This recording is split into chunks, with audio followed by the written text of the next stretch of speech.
చాలా మంది IVF treatment చేయించుకునే వాళ్ళు కొంతమందికి స్పర్మ్ కౌంట్ 0 ఉండో లేకపోతే ఇంకేదో జెనెటిక్ ప్రాబ్లమ్స్ ఉండటం వల్ల అది బేబీకి వచ్చే ఛాన్సెస్ ఉన్నాయి అని చెప్పేసి వాళ్ళు డోనర్ స్పర్మ్ కి వెళ్ళాలి అనుకుంటారు. సో అసలు ఈ డోనర్ స్పర్మ్స్ అనేవి ఎక్కడి నుంచి వస్తాయి, అసలు అవి మంచిగానే ఉంటాయా, ఎవరిది పడితే వాళ్ళకి తీసుకుంటారా, అసలు ఎక్కడి నుంచి వస్తాయి అనే ఇన్ఫర్మేషన్ ఇవాళ తెలుసుకుందాం. So as per the thing ఏంటంటే మనకి ART యాక్ట్ 2021 అని మన Indian government has made A guide lines అనమాట. సో ఇప్పుడు ART బ్యాంక్స్ అనేవి ఉంటాయి. ఇప్పుడు మనకి బ్లడ్ బ్యాంక్ ఎలా ఉంటుందో, బ్లడ్ బ్యాంక్ అంటే మనకి రక్తం లేకపోతే రక్తం అనేది ఒక ప్యాకెట్ తెచ్చుకుంటాం కదా, రక్తం ప్యాకెట్ ఒక బ్యాంక్ నుంచి, అలాగా మనకి స్పర్మ్ బ్యాంక్స్ అంటే ART బ్యాంక్స్ అనేవి ఉంటాయి.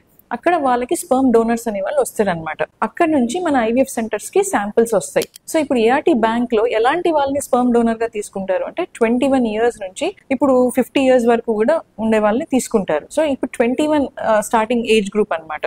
They need not be married also, married అయి ఉండొచ్చు, అన్మ్యారీడ్ అయి ఉండొచ్చు. బట్ కానీ వాళ్ళకి డొనేట్ చేసే ముందర ఫస్ట్ చాలా బ్లడ్ టెస్ట్లు చేస్తారు. Like HIV test, hepatitis B, hepatitis C, VDRL, cytomegalovirus, karyotyping అంటే జెనెటిక్ టెస్ట్లు, హీమోగ్లోబిన్ ఎలక్ట్రోఫోరసిస్. ఇప్పుడు అవన్నీ టెస్ట్లు నార్మల్ వస్తేనే then they will take him as a sperm donor. తర్వాత ఆబ్వియస్లీ తనకి సెమెన్ అనాలిసిస్ అని టెస్ట్ చేస్తారు. అంటే వీర్య కణాలు మంచిగా ఉన్నాయా లేదా, as per the WHO standards count, కదలిక అన్ని మంచిగా ఉన్నాయా లేదా అని చెప్పి చూస్తాం అనమాట. So if everything is normal then he's fit to act as a donor. అంటే ఒక డోనర్ ఒక పేషెంట్ కి మాత్రమే, అంటే one donor can be taken for one patient only and he can donate the sample only once in his life time. ఇప్పుడు కొత్త rules ప్రకారంగా ఒక స్పర్మ్ డోనర్ అంటే మీరు పేపర్లో చదివి ఉంటారు, ఒక స్పర్మ్ డోనర్ 25 టైమ్స్ డొనేట్ చేశారు, 30 టైమ్స్ డొనేట్ చేశారని. అదంతా ఏం లేదు. ఇప్పుడు as per the Indian government rules one donor has to give his sperm only one time and that will be used only for one patient అనమాట. So ఈ information అంతా ఎక్కడ ఉంటది అంటే గన ART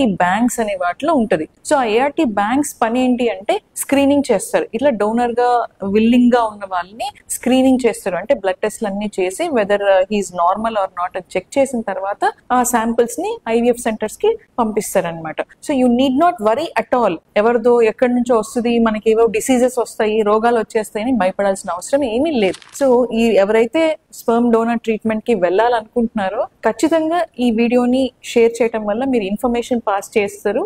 and thank you so much.